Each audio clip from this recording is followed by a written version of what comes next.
Welcome to Shortcut. Today we'll start exercise 3.2 class 10th mathematics. First question from this exercise is form the pair of linear equations in the following problems and find their solutions graphically. तो first सम जो हमारा है वो क्या है, वो इसका first part है 10 students of class 10 took part in a mathematics quiz, यानी कि मैथ्स के क्विज के अंदर कितने बच्चों ने पार्ट लिया, 10 स्टूडेंट्स ने. If the number of girls is 4 more than the number of boys, अगर गर्ल्स का नंबर बॉयज़ से 4 ज़्यादा है, then find the number of boys and girls who took part in the quiz. तो ये है हमारा क्वेश्चन. उसको सॉल्व करने के लिए, अब आपको पता है हमारे पास बॉयज़ और गर्ल्स का नंबर तो दिया नहीं है, तो सबसे पहले हम क्या करेंगे, हम लोग मानेंगे let the number of girls be x.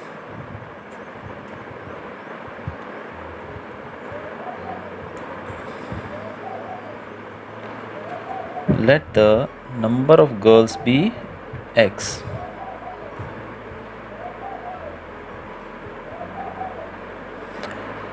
and boys y. अब बॉयज़ हैं y हमारे पास और गर्ल्स हैं x. अब क्वेश्चन क्या बोलता है, जो x प्लस वाई यानी कि दोनों जो हैं टोटल कितने हैं, 10 हैं. तो प्रश्न के अनुसार x plus y is equal to 10 and x minus y is equal to 4. क्यों? According to the question. Question के अनुसार हमारे पास बॉयज़ और गर्ल्स कितने हैं, टोटल हैं 10. ये हमारा क्वेश्चन बताता है हमको. और डिफरेंस बताया गया है कि ये यानी कि जो गर्ल्स हैं वो बॉयज़ से 4 ज़्यादा हैं. गर्ल्स कितनी हैं हमारे पास, x हैं. बॉयज़ कितने हैं, y हैं. यानी कि गर्ल्स जो है बॉयज़ से 4 ज़्यादा हैं, यानी माइनस करेंगे तो हमारे पास 4 ज़्यादा हमको आंसर मिलेगा. Now for x plus y is equal to 10.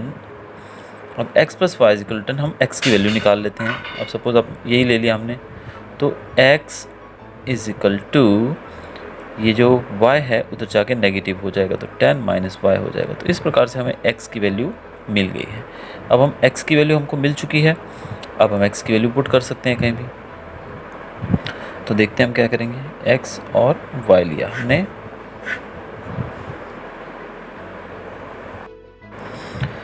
हम लेते हैं y को 5. अगर हमने y को 5 लिया तो 10 माइनस 5 विल गेट 5. तो x की वैल्यू भी हमारे पास 5 आ जाएगी. अब इसी प्रकार से हम y को लेते हैं अगर 6. अगर हमने y को 6 लिया तो x की वैल्यू 4 आ जाएगी. अगर हमने y को लिया 4 तो 10 माइनस 4 इज़ 6, तो x की वैल्यू आ जाएगी 6. तो इस तरीके से हमारा फर्स्ट आंसर हमें मिल चुके हैं. अब हम दूसरी इक्वेशन लिए, हमने फर्स्ट इक्वेशन लिया था जो ये वाला. अब हम दूसरी इक्वेशन के हिसाब से चलते हैं. For x minus y is equal to 4, ये हमारी दूसरी इक्वेशन है. अब इसके हिसाब से अगर हम चलेंगे तो x is equal to 4 plus y हो जाएगा, जो y है उधर जाके पॉजिटिव हो जाएगा. तो ये हमारा दूसरा कंडीशन बनता है. अब इसके हिसाब से हम निकालते हैं answers of x and y की वैल्यूज़ निकालते हैं हम लोग. तो ये हमारा x, ये है y. तो अगर हम यहाँ पर y को लेते हैं 1, suppose we are taking y as 1, तो 1 प्लस 4 5, तो x विल बी 5. अगर हम y को लेते हैं सपोज 0, तो 4 plus 0 0 4 only and will get the value of x as 4. तो x की वैल्यू भी हमको 4 ही मिल जाएगी. अब तीसरे कंडीशन में हम क्या करेंगे, यहाँ पर x की वैल्यू अगर y की वैल्यू अगर हम लेते हैं -1, तो 4 माइनस 1 इज 3, तो x विल बी 3. तो इस तरीके से हमको ये सारी वैल्यूज़ मिल गई हैं. तो इसको अब हम ग्राफ पे रिप्रेजेंट करेंगे. ग्राफ कैसे बनेगा इसका वो भी मैं आपको बता रहा हूँ. देखिए अभी ये मैं ग्राफ थोड़ा रफ बना रहा हूँ, तो काइंडली आप मैनेज कीजिएगा. So this is our graph. अब इसके ऊपर आप देखते हैं दिस इज़ y. अब इसमें हम जानते हैं कि हमारे जो आंसर्स हैं सब पॉजिटिव हैं, सिर्फ एक ही नेगेटिव है यहाँ पर. तो पहले हम देखते हैं x की वैल्यू हमने क्या ली है, this is a 0 point. x की वैल्यू हमने ली है पहले 5, तो y की वैल्यू भी 5 है, यानी कि x 5 है तो y भी 5 है. सपोज़ x यहाँ पर है 5 और y यहाँ पर है 5, तो इन दोनों को अगर हम देखेंगे तो यहाँ पर मिलेंगे दोनों. तो ये आएगा हमारा 5 5, यानी कि एक हमारा यहाँ पर मिल जाएगा. दूसरा हमारा है 4 और 6. 4 6 कहाँ आएगा, x की वैल्यू 4 यानी कि इससे थोड़ा अंदर जाना पड़ेगा, और इसकी वैल्यू 6 यानी कि थोड़ा ऊपर जाना पड़ेगा, यानी कि इससे ऊपर जाना पड़ेगा 5 6। तो सपोज़ ये हमारा यहाँ पर आ जाता है, मैं यहाँ पर लिख देता हूँ this is 6 and this is 4। तो इसको मैंने ऊपर लिया, समझिए यहाँ पर ले लिया। अब दूसरा हमने लिया है तीसरा इसका 6 और 4, यानी कि x की वैल्यू अगर 6 लेते हैं तो y की वैल्यू हमें 4 मिलती है। ये है हमारा 6, x की वैल्यू 6 और y की वैल्यू 4। y कहाँ है हमारा, यहाँ पर है। तो x और y की वैल्यू 4। तो ये हम देखेंगे, यहाँ पर मैं लिख देता हूँ 4 एंड 6। अब हमारा लास्ट है जो वो है 6 और 4, यानी कि x की वैल्यू अगर हमने 6 ली तो y की वैल्यू 4 हमारा ये रहा। तो इसको अगर ऊपर लेकर जाएंगे तो ये यहाँ पर कहीं जाकर एक दूसरे को मिलाएंगे।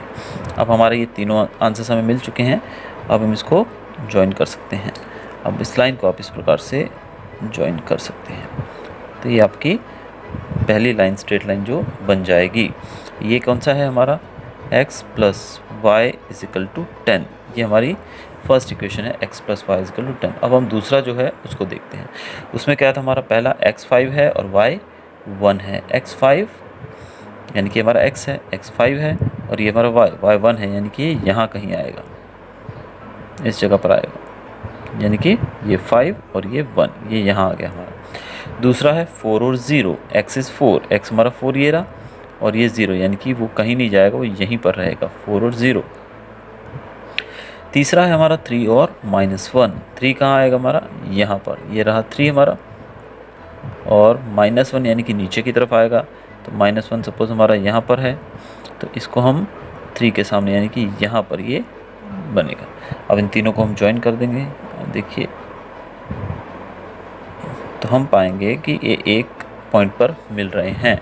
जो ये पॉइंट है ये यहाँ पर मिलेंगे। ये पॉइंट कौन सा रहेगा हमारा, 7 और 3 वाला पॉइंट रहेगा। यहाँ से ये रहेगा 7 और इधर से ये रहेगा 3, तो ये यहाँ पर मिलेंगे। तो ये था x plus y is equal to 10, और ये है हमारा x minus y is equal to 4। तो इस तरीके से हमारा ये इक्वेशन बन जाएगा। यहाँ पर आप ब्रैकेट में लिखना मत भूलिएगा जो जो हमने लिया है। ये हमारा 5 और 1, ये था हमारा 4 और 0, और ये था हमारा 3 और -1। तो इस प्रकार से ये आपका ग्राफ प्रेजेंट हो जाएगा। From the figure it can be observe that these lines intersect each other at a point 7 and 3। ये जो लाइन्स हैं ये एक दूसरे को इंटरसेक्ट करती हैं 7 और 3 पे, जो कि यहाँ पर हमारा बनेगा एक पॉइंट। जिस पॉइंट पर ये मिलेंगी वो है 7 and 3। जैसे कि मैंने बताया आपको पिछले वीडियोस के अंदर कि ये जो लाइन्स हैं ये एक ही बार मीट करेंगी। This has only one solution या यूनिक सोल्यूशन। तो ये एक ही बार मीट करेगी, और कहाँ पर ही मीट करेंगी, 7 और 3 के ऊपर। So the number of girls and boys in the class are 7 and 3। तो इस प्रकार से so the number of boys and girls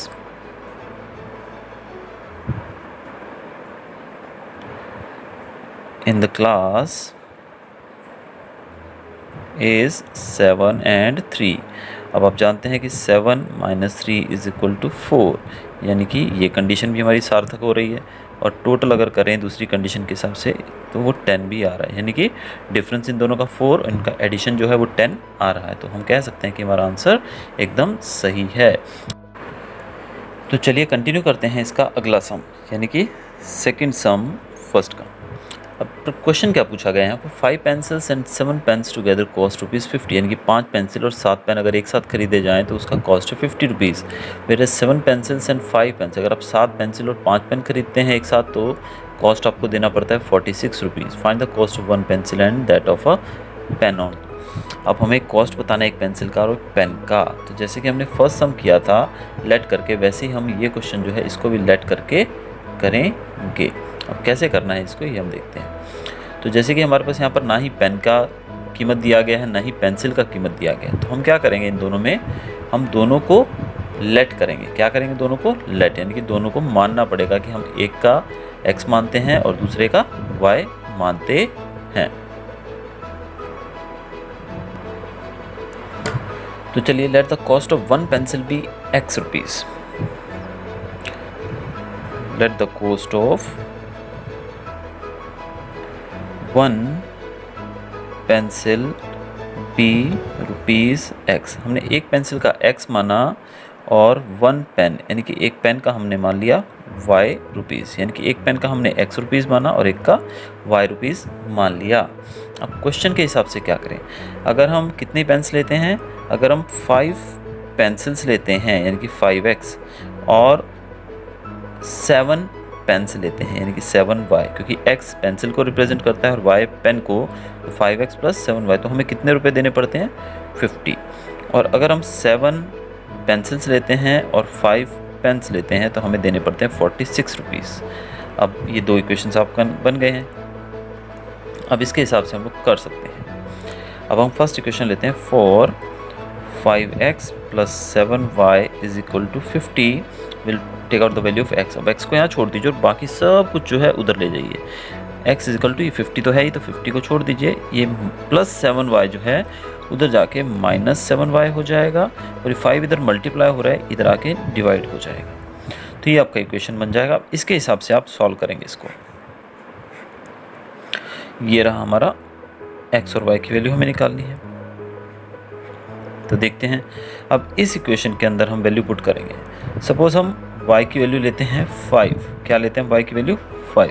अगर हम यहाँ पर y की जगह 5 रखते हैं तो ये 7 5 35 हो जाएगा और नीचे है हमारा 5, तो 5 35 से डिवाइड होगा तो हमारा आंसर आ जाएगा यहाँ पर 3 ये 5 लेंगे तो यहाँ पर 3 आ जाएगा। ये कैसे आएगा,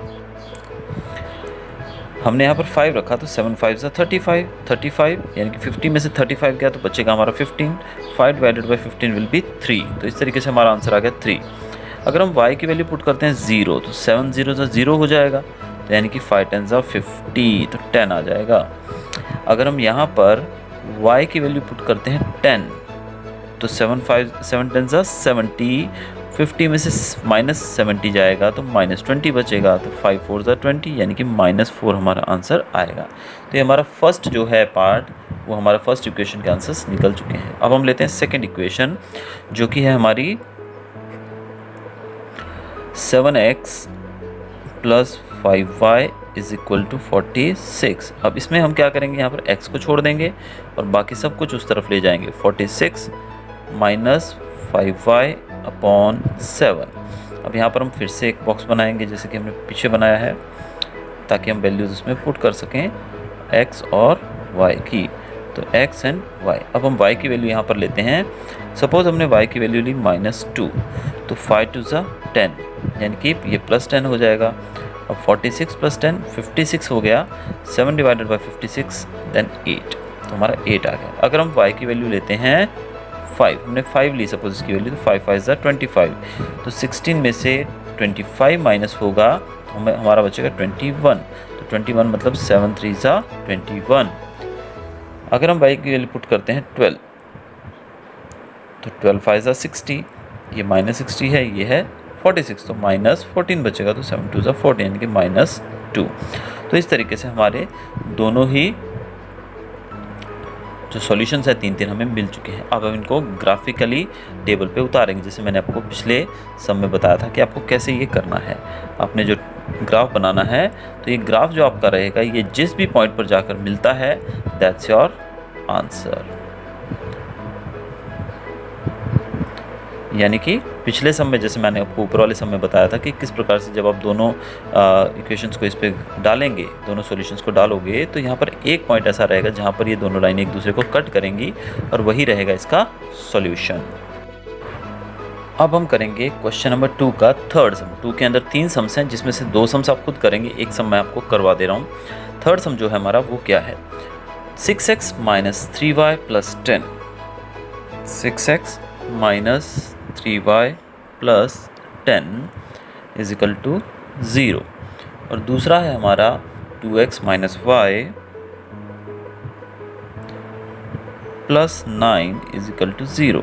नाउ कंपेयरिंग दीज इक्वेशंस, अब इनको हम कंपेयर करेंगे। जैसे आप जानते हैं A1 A2 के हिसाब से हम करेंगे। This is A1, this is A2, B1 B2 C1 C2 आपको पता है।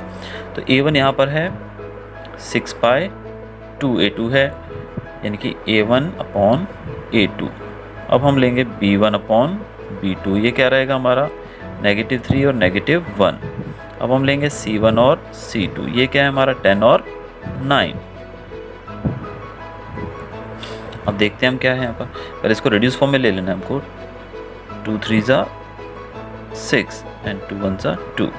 ये तो हमारा ऑलरेडी रिड्यूस फॉर्म में है, यानी कि -3/-1 है, तो ये हमारा 3/1 हो जाएगा। 10 और 9 को आप रिड्यूस फॉर्म में नहीं ले सकते हैं क्योंकि ये ऑलरेडी इससे नीचे नहीं जा सकता है। तो अब इसके हिसाब से हम देखते हैं कि A1/A2 is equal to B1/B2, यानी कि A1 और A2 जो है वो सिमिलर हैं, लेकिन C1/C2 सिमिलर नहीं है। Hence the lines corresponding to the given pair of equations are parallel to each other, and hence these lines will never intersect each other at any point, or there is no possible solution for the given pair of equation। अब जैसे कि मैंने आपको बताया था पिछली video के अंदर कि अगर ये कंडीशन उत्पन्न हो, अगर ये कंडीशन पैदा हो, यानी कि A1 A2 इक्वल हो और C1 C2 ना हो, then the lines will be parallel, and parallel lines जो हैं वो कभी भी मीट नहीं करती हैं। सो ऐसी इक्वेशंस का आंसर रहता है नो सॉल्यूशन, इसका कोई भी सॉल्यूशन नहीं रहता है। तो ये हो गया आपका सेकंड सम। अब चलते हैं आगे। अब हम करेंगे क्वेश्चन नंबर 3 का 5th सम। बाकी 4 सम आप इजीली कर सकते हैं, मैं आपको एक सम 5th वाला करके देता हूँ। ये सम है हमारा 4/3 x plus 2y is equal to 8। दूसरी इक्वेशन है हमारी 2x plus 3y is equal to 12। अब इसमें हम देखते हैं A1 A2 के हिसाब से हम करेंगे। A1/A2 is equal to 4/3/2। अब इसको जब हम सॉल्व करेंगे तो ये हो जाएगा हमारा 2/3, ये 2 2 ज़ा 4, यानी कि 2/3 हो जाएगा। अब B1 B2 क्या है हमारा, B1 B2 है 2/3, और C1 C2 क्या है हमारा, C1 C2 है 8/12। 8/12 को हम जब कट करेंगे 4 2 ज़ा 8, 4 3 ज़ा 12, यानी कि 2/3 हो जाएगा। अब इस केस में हम देखते हैं A1/A2 is equal to B1/B2 is equal to C1/C2। तो ये तीनों ही सेम आ रहे हैं। That means these linear equations are coincident pair of lines and thus have infinite number of possible solutions. Hence the pair of linear equations is consistent। अब ये जो है तीनों के तीनों सिमिलर हैं, इसका मतलब इसके कितने सॉल्यूशंस होंगे, infinitely many solutions, infinitely many solutions. इस लाइन के बहुत सारे सॉल्यूशंस हो सकते हैं। तो ये था हमारा सम नंबर 5। तो अब हम करने जा रहे हैं क्वेश्चन नंबर 6। अब इसमें क्या पूछा गया, given the linear equation 2x plus 3y, एक इक्वेशन दिया गया है हमारे पास 2x plus 3y minus 8 is equal to 0। अब हम इसके लिए एक और इक्वेशन हमको बनाना है ताकि जो पेयर बने, फर्स्ट कंडीशन उन्होंने बताई है कि पेयर कैसा बनना चाहिए, इंटरसेक्टिंग लाइंस कैसा होना चाहिए, वो इंटरसेक्टिंग लाइंस होनी चाहिए, यानी कि वो इंटरसेक्ट होनी चाहिए। तो इसकी कंडीशन क्या रहती है, condition for this is A1/A2 is not equal to B1/B2। अगर ये कंडीशन रहेगी तो ये लाइंस जो है वो इंटरसेक्ट करेंगी। तब ये कंडीशन कब सार्थक होगी, तो हम सेकंड इक्वेशन ऐसा बनाएंगे कि ये दोनों सिमिलर ना रहें। तो पहले इक्वेशन क्या है हमारा वो देखते हैं। फर्स्ट इक्वेशन वो है 2x plus 4y minus 6 is equal to 0। अब यहाँ पर आप देख रहे हैं कि ये 2 है, ये 4 है और तीसरा है हमारे पास 6। तो पहले हम A1 और A2 को ही देखना है हमको, क्योंकि कंडीशन क्या है, A1/A2 is not equal to B1/B2। तो अगर हम क्या करेंगे इसके लिए, A1/A2 अगर हम, ये हमारा A1 है यानी कि 2, अगर हम A2 को भी कुछ और मान लेते हैं, सपोज हम ले लेते हैं इसको 2, तो ये कटने के बाद आंसर आ जाएगा हमारा 1। दूसरी तरफ हमारे पास है 4, B1 क्या है हमारे पास 4 है, और नीचे हम क्या लगाएंगे, यहाँ पे हम कोई भी नंबर नीचे लगा सकते हैं। सपोज़ हमने दूसरी इक्वेशन में क्या लगा दिया, हमने 2 लगा दिया, तो यहाँ पर 2 2 ज़ा 4, तो ये दोनों सिमिलर नहीं रहेंगे। तो इस तरह से हम कोई भी ऐसी कंडीशन अप्लाई कर सकते हैं जहाँ पर A1 A2 सेम ना हो। तो इस कंडीशन में हम दूसरी इक्वेशन बना सकते हैं, जैसे कि हमने कोई भी इक्वेशन ले सकते हैं। जैसे हमने यहाँ पर नीचे 2 लिया, तो ये हो सकता है 2x plus 2y minus 7 is equal to 0। तो कोई भी इक्वेशन हम यहाँ पर बना सकते हैं, ताकि बस हमें ध्यान ये रखना है कि ये और ये यानी कि a1 a2 और b1 b2 सेम नहीं होने चाहिए, और अगर वो सेम हुए तो हमारी कंडीशन उल्टी पड़ जाएगी। अब दूसरा जो इसका पार्ट दिया गया है वो है पैरेलल लाइंस। दूसरी कंडीशन में इन्होंने बताया है कि क्या होना चाहिए, पैरेलल लाइंस होनी चाहिए। अब पैरेलल लाइंस के लिए हम क्या देखेंगे, यहाँ पर पैरेलल लाइंस के लिए क्या कंडीशन रहती है हमारी, वो रहती है a1 upon a2 is equal to b1 upon b2 is not equal to c1 upon c2। यानी कि a1 a2 सेम हो लेकिन b1 b2 भी सेम हो लेकिन c1 c2 सेम ना हो। तो इसके लिए सेकेंड लाइन जो है उसके लिए हम क्या कर सकते हैं, अगर हम फर्स्ट हमारा है equation 2x plus 4y minus 6 is equal to 0, ये है। अगर इसके लिए हम एक और इक्वेशन लेते हैं यानी कि a1 a2 यानी कि इसके नीचे a2 लेंगे हम, तो a1 है हमारा 2, सपोज हमने a2 लिया 4, b1 है हमारा 4, हमने b2 लिया 8, तो ये देखिए दोनों सेम हो जाएंगे, ये 2 1 ज़ा 2 2 2 ज़ा 4, ये 4 1 ज़ा 4 4 2 ज़ा 8, यानी कि a1 a2 दोनों सेम हो गए। यानी कि इसको मैं लिख दे रहा हूँ a1 upon a2 is equal to b1 upon b2। अब यहाँ पर c1 हमारा है 6, c1 हमारा है 6। अब c1 6 है तो नीचे हम लेते हैं, सपोज हमने 9 ले लिया, तो ये क्या बन जाएगा 3 2 ज़ा 6 3 3 ज़ा 9, यानी कि ये इनके सेम नहीं है, तो ये कंडीशन हमारी अप्लाई हो जाएगी c1 c2, तो ये हमारा ये सिमिलर नहीं है। तो हमारी जो सेकंड इक्वेशन हम ले सकते हैं वो ले सकते हैं, यहाँ पर हमने क्या लिया था 4, तो हम लिख सकते हैं यहाँ पर 4x प्लस यहाँ पर हमने 8 लिया था 8y प्लस यहाँ पे हमने लिया था 9, तो हम यहाँ पर लिख सकते हैं 9 इज इक्वल टू 0। तो ये जो सेकंड इक्वेशन हम यहाँ पर मान सकते हैं ताकि ये पेयर बन जाए। वैसे यहाँ पर भी आप पिछला जो था हमारा सम, उसमें भी इक्वेशन को आप यहाँ पर 2 लगाकर और यहाँ भी नीचे 2 लगाकर और यहाँ पर कोई भी अदर नंबर लगाकर यहाँ पर शो कर सकते हैं। अब हम चलते हैं थर्ड पार्ट की तरफ। इसका थर्ड पार्ट क्या बता रखा है, वो बता रखा है कोइंसिडेंट लाइंस। कोइंसिडेंट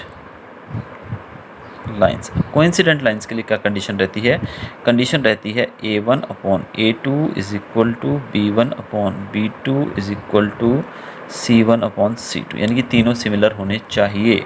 तो पहले हम फर्स्ट इक्वेशन उठाएंगे अपनी, क्या है फर्स्ट इक्वेशन है हमारी 2x plus 4y minus 6 is equal to 0। अब हम इसके सिमिलर करने के लिए यानी कि तीनों ही सेम होने चाहिए, सपोज इसके नीचे हम क्या लगाएंगे, सपोज हम यहाँ पर 6 लगा देते हैं 6x, यानी कि 2 1 ज़ा 2 2 3 ज़ा 6, यहाँ पर हम लगा देते हैं, यानी यहाँ पर हमारा 2/6, इसको मैं यहाँ पर a1 a2 कर देता हूँ ताकि आपको थोड़ा आसानी हो जाए। a1 अपॉन a2 ये हमारा हो गया 2/6 यानी कि 1/3, तो यहाँ भी 1/3 आना चाहिए। तो यहाँ पर हम अगर 1/3 4 1 ज़ा 4 4 3 ज़ा 12, यहाँ पर हम 12y ले लेते हैं, माइनस में यहाँ पर 6 1 ज़ा 6 6 3 ज़ा 18, यहाँ पर हम 18 ले लेते हैं तो हो जाता है 0। तो ये हमारा 2/3 हो गया। दूसरा हमारा b1 b2 क्या बन गया यहाँ पर 4/12, c1 c2 क्या बन गया हमारा 6/18 यानी कि माइनस का, तो ये हो गया 4 1 ज़ा 4 4 3 ज़ा 12, ये 6 1 ज़ा 6 6 3 ज़ा 18, यानी कि तीनों आप देखिए तीनों जगह पर हमारा 1/3 1/3 और 1/3 आ गया। तो हमारी सेकंड इक्वेशन ये सार्थक रहेगी। तो हमारी ये कंडीशन जो है a1 upon a2 is equal to b1 upon b2 is equal to c1 upon c2, ये अप्लाई यहाँ पर हो जाती है। तो इस तरीके से हम तीनों इक्वेशन हमने बना दी हैं।